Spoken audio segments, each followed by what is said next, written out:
تھوڑا سپیڈ میں رکھوں گا تاکہ جلدی سے اس کو ہم کور کر لیں. ہر سلائیڈ کی ایک اپنی ڈیٹیل ڈسکشن ہے, ہم ادھر نہیں جائیں گے. ایک یہ سلائیڈ ہے کہ بیسک گائیڈ لائنس کے لیے یہ 7 گائیڈ لائنس میں نے دی ہیں. ایک تو یہ ہے کہ ہر کوئی کتاب لکھ سکتا ہے اگر وہ اس مشق کو اسکل کو ماسٹر کر لے. تو کتاب لکھنا مشکل کام نہیں ہے, ہر آدمی کے اندر ایک صلاحیت ہوتی ہے, مگر کچھ لوگوں کے اندر گاڈ گفٹیڈ ہوتی ہے, کچھ لوگوں کو سیکھنی پڑتی ہے.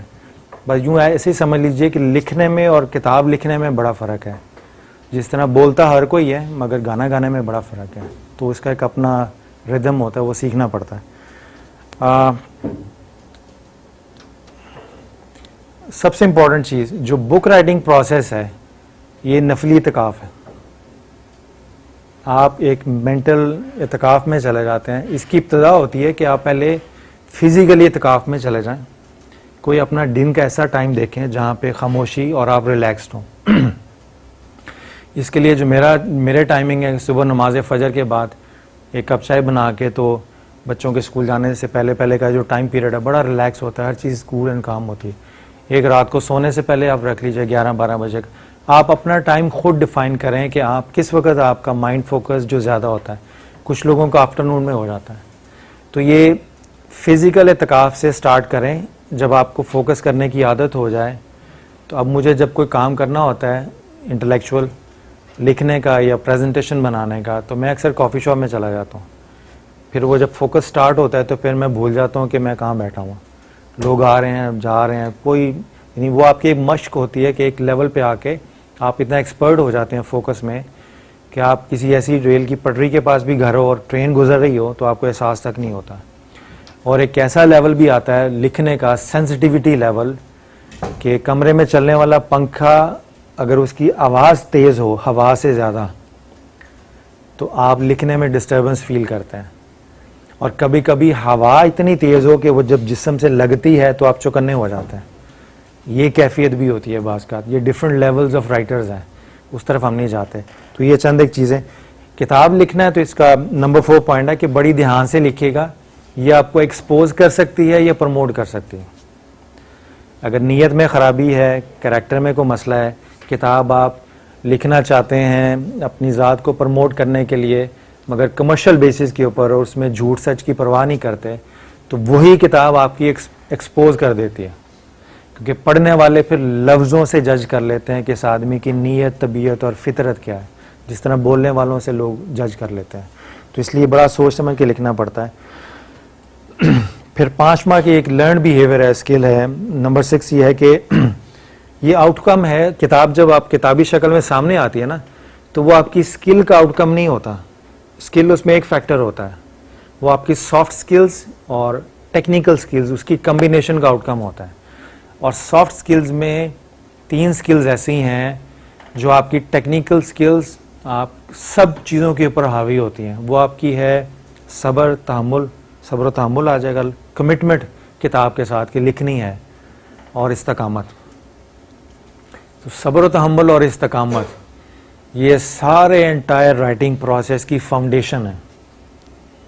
اگر آپ صبر سے تحمل, کیونکہ آپ دیکھیے گا جب آپ کتاب نہیں لکھ رہے, قلم اور کاغذ ہاتھ میں نہیں ہے, تو آپ کے ذہن میں 10 کتابیں جمع ہوں گی انفارمیشن کی.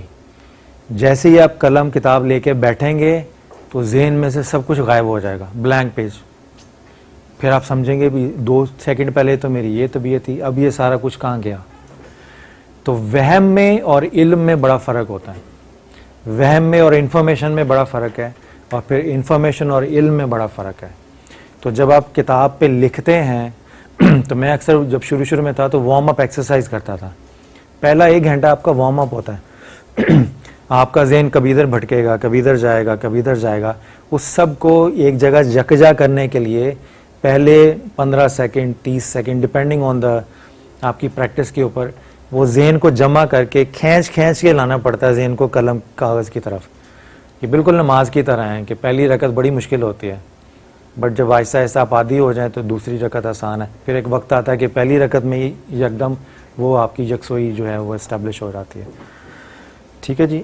اب یہ ہے کہ 4 سکلز میں نے ڈیفائن کی ہیں جو آپ کو ایون یہ سوچنا کہ میں کتاب لکھنا چاہتا ہوں اس سے پہلے آپ کے پاس ہونی چاہیے. کتاب لکھنے کا سوچنے سے بھی پہلے یہ 4 سکلز آپ کی ہیں وہ ریکوائرڈ ہیں. نمبر 1, واٹ از اے بک. آپ بکس کے باڈی پارٹ سے واقف ہوں. پیش لفظ کس کو کہتے ہیں, مقدمہ کس کو کہتے ہیں, فہرست عنوانات کیا چیز ہوتی ہے, کتاب میں کون سا مواد کہاں پہ آئے گا. جیسے غالب رضوی صاحب کا میں نے مثال دی, وہ بزرگ ہیں ہمارے, دوست بھی ہیں, تو ان کی میں مثال دے دیتا ہوں کہ ان کے باڈی پارٹس پورے ہیں مگر چہرہ میں کہیں اور لگا دوں, بازو کہیں اور لگا دوں, تو میٹر سارا کمپلیٹ ہے مگر اس کی پراپر آرگنائزیشن نہ ہو, ترتیب نہ ہو, تو وہ ساری چیزیں مکمل ہونے کے باوجود بھی انسان یا جسم نہیں کہلائے گا. اسی طرح کتاب میں جو کچھ آپ نے ڈالنا ہے وہ سارا ہے آپ کے پاس مگر اس کی وہ کتابی ترتیب نہ ہو. تو ترتیب اور کتابی ترتیب 2 مختلف چیزیں ہیں, تو اس لیے باڈی پارٹس جو ہیں کتاب کے اس سے آپ کی واقفیت ہونی چاہیے. نمبر 1, ہاؤ ٹو ریڈ اے بک. اگر آپ کتاب لکھنا چاہتے ہیں تو آپ کو کتاب پڑھنے کا فن پتہ ہونا چاہیے, کیونکہ جب آپ لکھ رہے ہوں گے تو اپنے ریڈر کو ذہن میں رکھ کے لکھ رہے ہوں گے. پھر آپ کو پتہ ہوگا کہ جب آپ کا ریڈر پڑھ رہا ہے تو آپ اس کو اسسٹ کر رہے ہیں to understand your point of view. تو اس کے لیے پھر ضروری ہے کہ آپ کو پڑھنے کا فن پتہ ہو. آپ پہلے کچھ خود سے اچھے ریڈر ہوں تاکہ جب آپ کتاب لکھیں تو آپ کو ان ساری مشکلات پریشانیوں کا پتہ ہو جو ایک ریڈر کو کتاب پڑھتے ہوئے دشواری پیش آتی ہے. ٹھیک ہے جی. اب جیسے میں نے کہا ایچ سلائیڈ جو ہے وہ اچھی خاصی ڈسکشن ڈیبیٹ کا ہے مگر میں صرف اس کو جلدی سے لے کے چل رہا ہوں ٹائم کی وجہ سے بھی, اور آگے جو مٹیریل ہے میں کوشش کروں گا اس کو کور اپ کر لیں. Designing a book and formatting text, یہ تیسری اسکل ہے آپ کو آنی چاہیے, ایز اے ریڈر بھی آنا چاہیے. ایک آپ کو بڑا دلچسپ میں آپ کو آبزرویشن دوں, آپ اس کو ویریفائی کیجیے گا. پنکچویشن مارکس انگلش میں ہوتے ہیں, ٹھیک ہے, اردو میں نہیں ہے. آپ اردو کی جو سافٹ ویئر ہوگا یا جو ایون کے جو اردو زبان کو کیری کرنے والے اس کے جو گورنمنٹل انسٹیٹیوشنز ہیں ان کی چھپی ہوئی کتابیں دیکھیں تو انگلش میں وہ پیریڈ کا ہوتا ہے نا, انگلش وہ لینگویج میں چھوٹا سا نقطہ ہوتا ہے پیریڈ کا, تو جو اردو میں وہ چھوٹا سا کٹ ہے, پیریڈ نہیں ہے. وہ میں نے جب اس کی انویسٹیگیشن پتہ کی تو پتہ چلا جس آدمی نے سافٹ ویئر بنایا ہے اس نے کٹ ہی لگایا تو باقی سب نے کٹ ہی قبول کر لیا پنکچویشن مارک کی طرح. ٹھیک ہے. پھر انگلش میں فارمیٹنگ ٹیکسٹ کی میں نے بات کی. جب آپ پیراگراف کی ہیڈنگ جو ہے عام طور پہ انگریزی کتابوں کی, جب آپ اس کو پہلی بات ہوئی کہ پیراگراف کی ہیڈنگ اٹ سیلف از اے, یہ سمبل ہوتا ہے کہ یہ ہیڈنگ ہے. پھر آپ اس کو مزید اگر ایمفسس کرنا چاہیں تو بولڈ کر دیں. ٹھیک ہے. جب آپ ٹیکسٹ کے اندر کسی ٹیکسٹ کو کسی جملے پہ وزن دینا چاہیں تو اس کو بولڈ کر لیتے ہیں یا اٹیلک کر لیں یا انڈر لائن کر لیں. اور دلچسپ آبزرویشن یہ ہے کہ اردو کی کتابوں میں تینوں چیزیں ایک ہی جملے پہ ڈال دیتے ہیں. ہماری اردو کی کتابوں میں تھیسز ہوں یا اردو کی کتابیں چھپی ہوں دینی یا غیر دینی, اس میں جب پیراگراف ہیڈنگ ہوگی تو اس کو بولڈ کر کے انڈر لائن بھی کیا ہوگا وداؤٹ تھنکنگ کہ فارمیٹنگ کے پرنسپلز کیا ہیں. تو اس میں بہت ساری جو ڈیزائن فیکٹرز ہیں, مثال کے طور پہ آپ بچوں کو تیار کرتے ہیں گھر کے, شادی پہ جانا ہے, آپ اچھے کپڑے پہناتے ہیں, پینسلوں سے یا مارکر سے مونچھیں بناتے ہیں بچوں کی. ایگزیکٹلی یہی حال فارمیٹنگ میں ٹیکسٹ کے ساتھ ہمارے بعض لوگ جو بڑے بڑے عہدوں پہ بھی ہیں اور بڑی بڑی کتابیں بھی چھاپتے ہیں پبلشر, وہ ٹیکسٹ کے ساتھ فارمیٹنگ کا یہ حال کرتے ہیں. پنکچویشن مارکس بھی آپ دیکھ لیں گے, بڑی دلچسپ اس کے پیچھے سٹوری ہے کہ اردو میں پنکچویشن مارکس جو ہیں وہ انگریزی سے لے لی ہیں مگر آگے سافٹ ویئر پہ چھوڑ دی ہیں کہ اس نے جو ڈیزائن کیا ہے وہی ہم لے کے آگے کیری کرتے ہیں. یہ صرف آپ کو یہ بتا رہا ہوں کہ روزمرہ زندگی میں جب آپ گفتگو کرتے ہیں اور گفتگو بولنے کے اور سننے کے کچھ معاملات طے نہ کر لیں تو نہ بولنے والے کو بولنے کی تمیز آئے گی, نہ سننے والے کو سننے کی سمجھ آئے گی.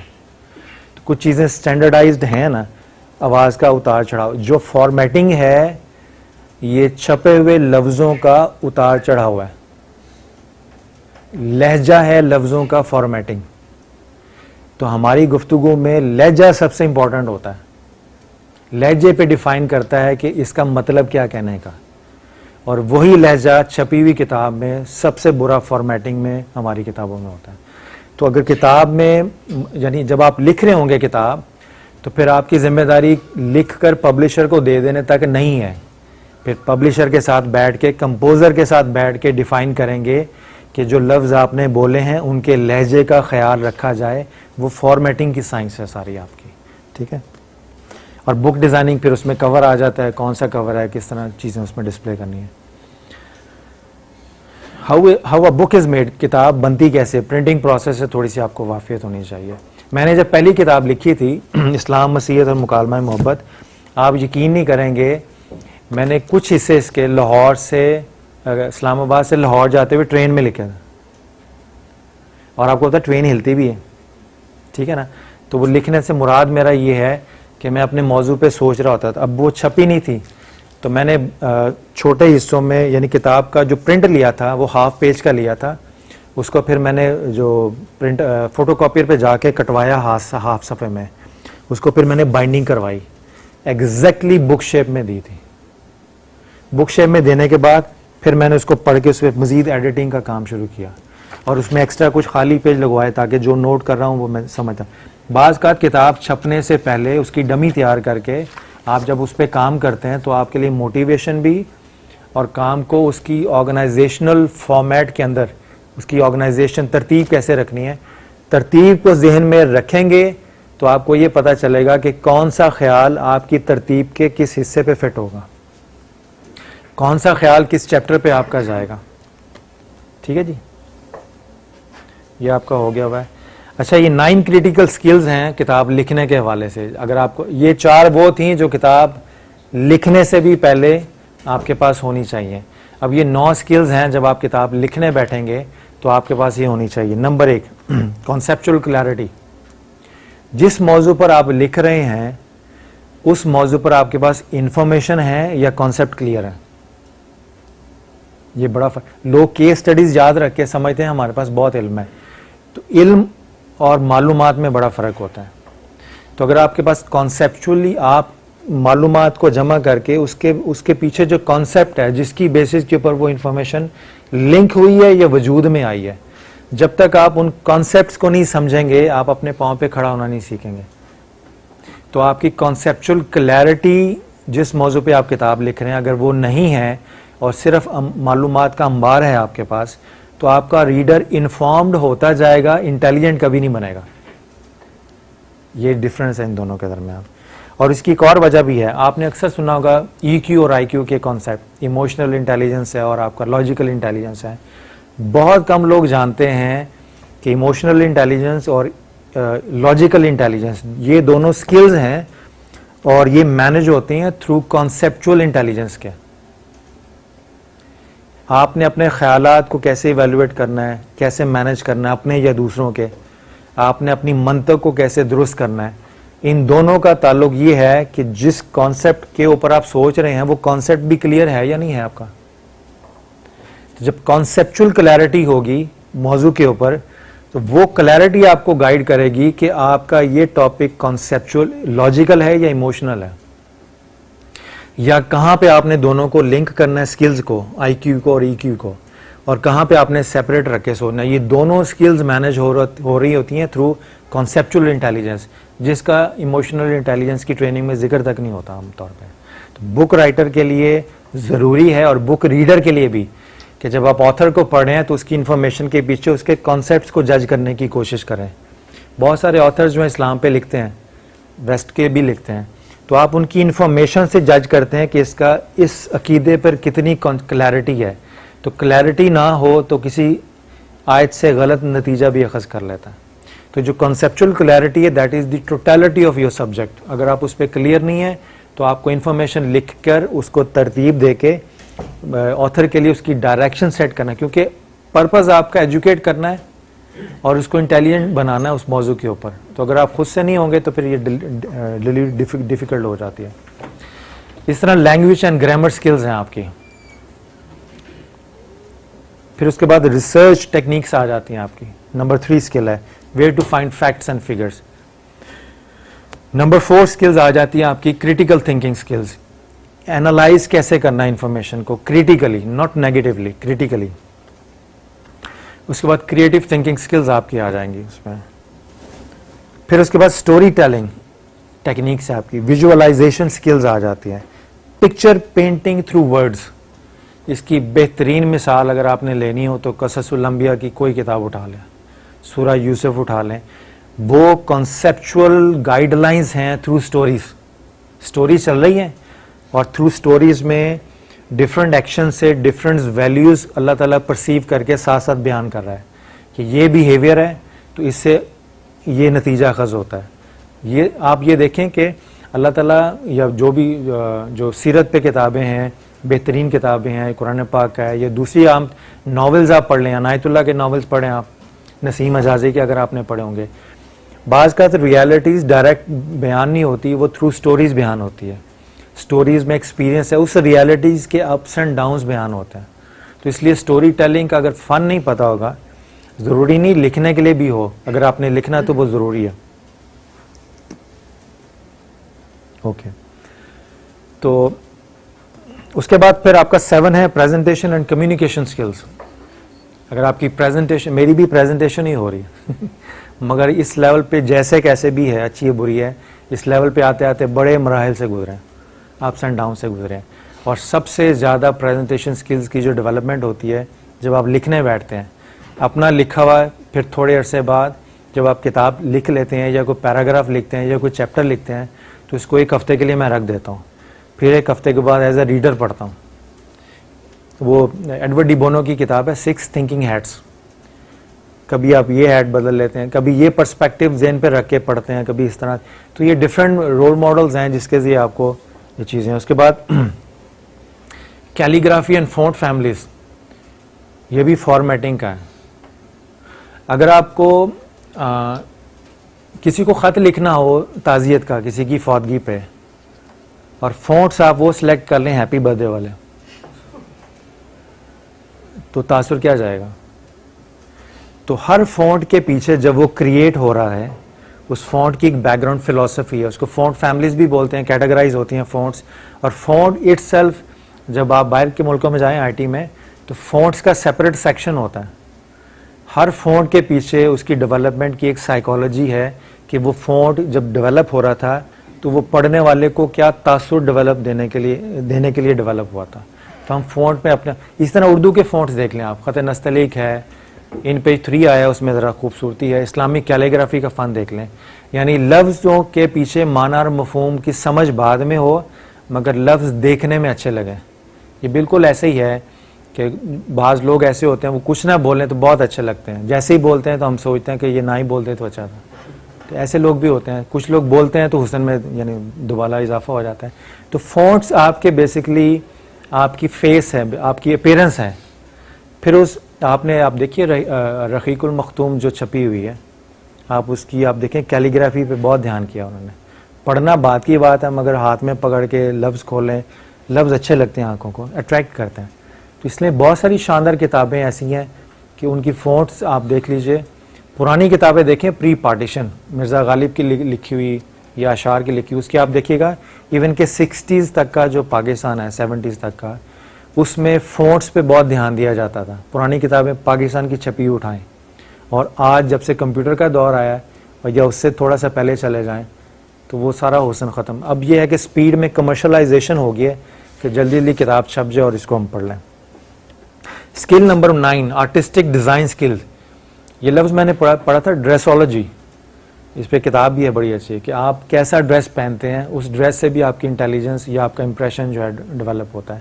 یعنی ڈریس پک کرتے وقت موقع اور محل کی مناسبت سے, یعنی یہ ڈریسولوجی. تو اسی حوالے سے جب آپ کتاب لکھ لیتے ہیں تو آپ کی ذمہ داری لکھنے تک نہیں ہوتی, اس کے کمپوزر کے ساتھ بیٹھ کے اپنا فارمیٹنگ ٹیکسٹ بھی ڈیزائن کرنا ہوتا ہے, پھر پبلشر کے ساتھ بیٹھ کے پھر اس کا ڈیزائن کرنا ہوتا ہے, کیونکہ وہ لیبل ہوتا ہے ڈیزائن جس کو دیکھ کر کتاب خریدتا ہے, پڑھے گا تو بعد میں ہے نا.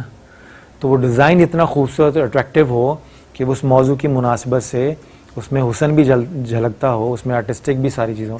عبادت کے لیے تو ہر جگہ اللہ نے دے دی ہے, مگر مسجد کی تزمین و آرائش کے پیچھے یہ سارا کانسیپٹ ہے کہ وہ حسن بھی اپنا جو ہے ایکسٹرنل حسن جو ہے اس کا ڈسپلے کرے. یہ 9 سکلز تھیں, اور یہ ہیبٹس میں نے کہا چلو آپ کو یہ نالج ہو کہ کچھ ہیبٹس بھی ہوتی ہیں آتھرز کی, یونیورسلی ایکسیپٹیڈ ہیبٹس ہوتی ہیں. جب تک وہ اڈاپٹ نہیں کریں گے, آپ سکلز اڈاپٹ بھی کر لیں تو وہ لکھ نہیں پائیں گے, کیونکہ ہیبٹ وہ بیہیویئر ہے جس کے ذریعے سے سکلز پریکٹس ہوتی ہیں آپ کی. اب یہ ایک میں نے چھوٹا سا اب دیا ہے کہ اگر آپ نے سٹارٹ ہی کرنا ہے کتاب لکھنے کے لیے تو آپ 50 صفحے کا کوئی پمفلیٹ لے لیں. پمفلیٹ کتاب کی چھوٹی بہن کا نام ہے, تو آپ پمفلیٹ سے سٹارٹ کریں 50 صفحے کی. اور کیا سٹارٹ کرنا آپ نے, تو اس کے لیے میں نے سوچا کہ میں نے ایک آؤٹ لائن بنائی ہے کہ وہ اپنی لائف کو آپ لے لیں. جیسے میں نے شروع میں کہا تھا, جنہوں نے اگر وہ میپ نہیں دیکھا, یہ والا, کہ آپ کی پیدائش ہے, آپ کی وفات ہے, اور درمیان کے جتنے فیزز ہیں آپ کے, یہ آپ کے مختلف چیپٹرز ہیں.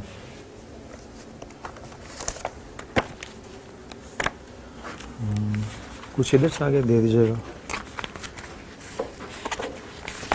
آگے اگر پاس کرتے ہیں. اس کے پیچھے میں نے اپنا انٹرو اور کانٹیکٹ بھی لکھ دیا ہے. تو بیسکلی ایک پیج ہے, آپ گھر میں پریکٹس کر لیں, کوئی اچھی سی کتاب لے لیں اور اس کو عنوان کتاب اپنا دے دیں. عنوان شروع میں نہ بھی لکھیں تو نو پرابلم. بعض اوقات ہوتا کیا ہے کہ جب آپ لکھ رہے ہوتے ہیں کتاب تو آپ کے لکھنے کے دوران کوئی ایسا لفظ, ایسا جملہ آپ کو اٹریکٹ کرتا ہے کہ وہ کتاب کا عنوان بن جاتا ہے. تو ایک آپ لکھنے کے لیے کچھ بھی لکھ دیں یا اس کو چھوڑ دیجئے. اور اس کے 9 چیپٹرز ہیں, آپ انتخاب کر دیجئے کہ کس کے نام لکھنا چاہ رہے ہیں آپ کتاب. والدہ کے نام, والد کے نام, بیٹے کے نام, بیٹی کے نام, شریک حیات کے نام. پیش لفظ لکھیں اپنا خود ہی, بجائے کہ اس کے آپ کی وفات کے بعد دوسرے لکھ رہے ہوں. ٹھیک ہے نا. تو آپ اپنا لکھیں گے تو آپ کو تسلی ہوگی کہ آپ نے اچھا لکھا ہے. پہلا باب میری پیدائش اور خاندانی پس منظر. دوسرا باب میرا تعلیمی سفر اور اساتذہ کرام. بے شک ہر چیپٹر سے مطلب یہ نہیں ہوتا کہ وہ کئی صفحے ہوں. ایک چیپٹر کے 2 یا 3 صفحے لکھ لیں آپ نے اپنے آپ کو ایکسپلور کرنا ہے. اور اس کے لیے سب سے ہیلپنگ ڈاکیومنٹ آپ کا سی وی ہوگا. جو آپ کا سی وی ہے وہ بھی آپ کا ایک ڈسکوری ٹول کیا نا, مگر وہ صرف چونکہ جاب پوائنٹ آف ویو سے ڈیولپ ہوتا ہے تو بہت ساری چیزیں پھر آپ اس میں نہیں لکھتے ہیں. تیسرا باب میرا روحانی سفر اور میرے پیر و مرشد. آپ یہ دیکھیں آپ کی لائف کے جو مختلف حصے ہیں میں اس کو سیپریٹ کر کے لکھ رہا ہوں تاکہ آپ کو اپنی لائف پر ان پہلوؤں پر توجہ دینے کا موقع ملے. اور آپ دیکھیں گے بہت سارے ایریاز ایسے ہیں جس پہ زیادہ توجہ ہے, بہت سارے نگلیکٹڈ ایریا ہیں, اور یہ ایک طرح سے آپ کی اپنی اسٹاک ٹیکنگ ہو جائے گی. اور بڑا دلچسپ یہ پوائنٹ سفر ہوگا. کیوں اس پہ اس لیے آسان اس لیے ہے کہ اس کے لیے کسی دوسرے آدمی کی کنفرمیشن یا انفارمیشن کی ضرورت نہیں ہے, سب کچھ آپ کے پاس ہے. آپ اپنے ایڈوائزر خود ہی ہیں, اپنے انسائکلوپیڈیا آپ خود ہی ہیں. چوتھا باب میرا علمی اور فکری سفر جن سے میں متاثر ہوا. پانچواں باب یہ ہوگا میرا کارپوریٹ سفر اور میرے کارپوریٹ اساتذہ. چھٹا باب میں شریکہ حیات بچے اور میرا ورک لائف بیلنس. ساتواں باب میں اور میرا معاشی سفر زندگی. آپ کا کانسیپٹ آف ارننگ کیا ہے, آپ حلال و حرام کا فلسفہ کیا ہے, آپ کن کن فیزز میں معاشی ڈیفیکلٹی کا شکار رہے, کیسے آپ پلان کر رہے ہیں. تو آپ کا وہ ایک فوکسڈ ہو جائے گا پلانڈ ایریا فائنینشیل ڈیولپمنٹ کا.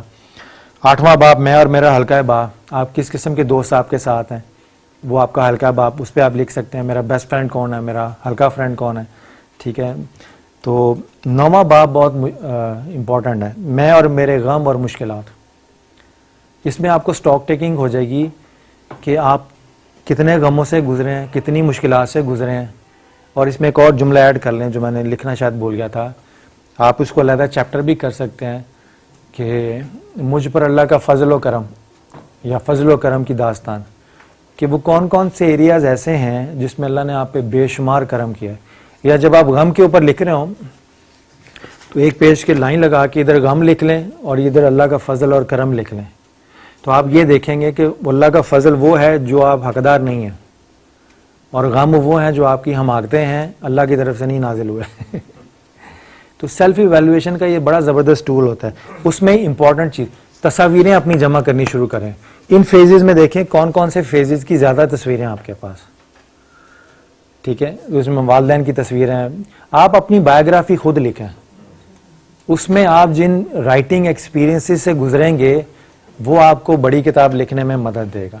اور اس کا بڑا آسان طریقہ ہے, آپ ایک ڈائری لے لیں, اچھی ڈائریاں مل جاتی ہیں 150-200 روپے کی, یا سادہ صفحے لے کے اس کو بائنڈنگ کرا لیں. تو اچھا دوسرا یہ بھی آپ کام کر سکتے ہیں, کسی اچھے پرنٹر کے پاس جائیں, کتاب لکھنے سے پہلے یہ جو کتاب ہے چھوٹی, آپ یقین نہیں کریں گے یہ ٹائٹل تب ڈیزائن ہوا تھا جب سرے سے کتاب لکھی نہیں تھی. میں نے پہلے ٹائٹل ڈیزائن کرا کے اس کے اندر پیپر لگا کے اس کو بائنڈنگ کرا کے رکھ لیا تھا, اور یہ میں اپنی سیلف موٹیویشن, اب میں نے کہا تھا اب صرف اس میں بھرنا ہے اور کچھ نہیں. تو آپ بعض کا ڈفرینٹ وے سے آپ مائنڈ آپ کا ٹرک کرتا ہے نا آپ کو. پیچھے محترم شیطان صاحب بھی ہوتے ہیں تو ان کی بھی کوشش ہوتی ہے کہ اچھا کام نہ کرے, اگر بندہ دنیا میں آ ہی گیا ہے تو ایسے ہی چلا جائے تو کچھ چھوڑ کے نہ جائے پیچھے. تو آپ یہ ہے کہ یہ ڈفرینٹ ویز ہوتے ہیں اپنے آپ کو موٹیویٹ کرنے کے کہ اپنی کتاب کا جس موضوع پہ یا اپنی لائف کا ٹائٹل خود ڈیزائن کروائیں. آپ دیکھیے گا بہت سارے معاملات میں ہم احساس کمتری میں مبتلا ہیں. ہم سمجھتے ہیں کتاب کوئی بہت بڑا آدمی لکھتا ہے. بڑا آدمی وہ کتاب لکھنے کے بعد پاپولر ہونے کے بعد بنتا ہے, اس سے پہلے جب کتاب نہیں لکھی ہوتی تو عام ہی ہوتا ہے. بہت سارے گرو, روحانی گرو, ٹرینرز آج کل کی جو وبا پھیلی ہوئی ہے وہ کتابیں لکھتے اس لیے ہیں تاکہ اسٹیبلش ہو جائیں. پڑھ کے سمجھنا وہ اور بات ہے. جو سمجھدار ہیں وہ پڑھ کے سمجھ جاتے ہیں کہ یہ نہ لکھتا تو بہتر تھا. تو کچھ لوگ ایسے ہوتے ہیں جو لکھ دیں تو سونے پہ سہاگا ہے. بہت سارے لوگ جن سے ہم ملے نہیں ہیں ماضی میں یا ابھی زندہ ہے تو ہمارے ملک میں نہیں ہے, وہ اپنی کتابوں کے ذریعے ہماری زندگیوں پہ اثر ڈال رہے ہیں. تو وہ لفظوں میں اثر تب آتا ہے جب اس کی تاثیر, خوشبو آپ کے کردار اور سیرت میں ہو. اگر کتاب لکھے بغیر متاثر نہیں کر سکتے تو لکھ کے بھی کوئی بڑا کارنامہ سر انجام نہیں ہوگا. یہ میرا اپنا کرائٹیریا ہے کہ آپ اپنی زندگی میں اپنے ارد گرد کے لوگوں کو متاثر نہیں کر سکتے اپنی گفتگو سے, لفظوں سے, جملوں سے, طرز گفتگو سے, تو وہ اثر پھر کتاب کے اندر نہیں آتا. مگر یہ ہے کہ جو آپ کو بتا رہا ہوں کہ یہ سیلف ڈسکوری کا پروسیس ہے. آپ کا جو اصل آدمی ہے جو اندر چھپا بیٹھا ہوا ہے اس کے اوپر روزمرہ زندگی کی مصیبتوں کی تہیں جمی ہوئی ہیں. جب آپ خود لکھنا شروع کریں گے تو ایک ایک تہ اٹھائیں گے, پریشانی کی, بلوں کی, ٹھیک ہے, بچوں کے اسکول کے ایشوز کی, یہ ساری تہیں ہیں. نیچے جا کے بیچارہ دیکھیں گے تو اصلی نئی مشتاق سہما ہوا بیٹھا ہوگا کہ اس سے کوئی بات نہیں کرتا. جب آپ سے بات کریں گے تو وہ شیر ہو جائے گا کہ اب 2 ہو گئے. ٹھیک ہے نا. تو اندر والے آدمی کو نکالیں, اس سے اللہ ہم کلام ہوتا ہے مگر آپ اسے ہم کلام نہیں ہوتے. تو وہ کنیکشن جو پوائنٹ ہے نا اللہ سے کنیکٹیوٹی کا, اللہ نے اس سے قائم کیا ہوا ہے جو نیچے سہما ہوا دبا ہوا بیٹھا ہوا ہے. آپ نے جب اس سے ملاقات کی تو وہ آپ کو پھر آگے اللہ سے کنیکٹ کرا دے گا. ٹھیک ہے جی. تو یہ چند ایک جنرل سجیشنز ہیں, نتھنگ ایلس. یہ بہت بڑا وسیع میدان ہے. صرف آپ کو کہہ لیجیے ہلکا پھلکا انٹروڈیوس کروانا تھا اس سائنس کے ساتھ. اور اگر آپ نے کبھی سٹارٹنگ پوائنٹ کرنا ہو تو یہ ہے, یہ اگر آپ اس کو فل فلیج کے طور پہ لیں تو آپ یہ دیکھیے گا کہ ایچ سلائیڈ کم از کم نہیں تو ایک فل فلیج ورکشاپ میں یا ٹریننگ ٹاپک کے اندر کنورٹ کرتی ہے. تو اس کو میں نے کوشش کیا ہے سمرائز کرنے کی. آپ کے مشورے سوالوں کی روشنی میں اس کو مزید بہتر بنا لیں گے. تو دس از سو فار دی ایوری تھنگ. کوئی سوال ہے, کوئی ہے تو آپ کا بہت بہت شکریہ. آئی ہوپ کہ انجوائڈ. تو باقی انشاءاللہ پھر ملاقات ہوگی. جی لاسٹ سلائیڈ کون سی والی ہے؟ یہ والی؟ ہاں وہ میں نے کہا وہ انشاءاللہ نیکسٹ ٹائم نیچے لکھا ہوا. وہ صرف آپ کو انٹروڈیوس کروانا تھا. اور اس میں ڈفرینٹ ٹائپس کے رائٹرز بھی ہوتے ہیں. ہر آدمی اپنے انداز سے لکھ رہا ہے. میری زیادہ تر جو لکھنا پڑھنا ہے وہ سفر کے دوران ہے, ایئرپورٹ پہ انتظار میں ہے, وہاں لکھا ہوا ہے. اس لیے ہر وقت میرے بیگ میں کوئی کتاب نوٹ بک ضرور ہوتی ہے. تو یہ جو سپیس ہے ٹائم میں, آپ کی روٹین لائف کے اندر جو ٹائم کی سپیس ہے یہ ویسٹڈ ٹائم نہیں ہے, یہ ذہن میں رکھیے گا. جس طرح فارمیٹنگ کا ایک اصول ہے, سوری آخری جملہ بول کے, کہ فارمیٹنگ اور ڈیزائن میں جو وائٹ سپیس ہے, یہ بڑا دلچسپ آبزرویشن ہے. جو ہمارے اکثر رائٹرز ہیں نا, وہ جب میں نے دیکھا نا ان کو کتابوں کی اردو بازار میں اپنی کتاب کا ٹائٹل ڈیزائن کرتے ہوئے, وہ کہتے ہیں یار یہ ادھر جگہ خالی ہے, اس میں بھی کچھ بھر دو. تو ڈیزائن کا ایک اسٹینڈرڈ مقولہ ہے یا کوٹیشن ہے کہ white space is not a wasted space, is a part of your design. اسی طرح ٹائم میں جو گیپز آتے ہیں وہ ویسٹڈ نہیں ہیں, اس میں آپ کتاب پڑھ لیں یا نوٹس بنا لیں. That depends on your planning کہ آپ نے اس کو کیسے استعمال کرنا ہے. Thank you sir. Thank you so much.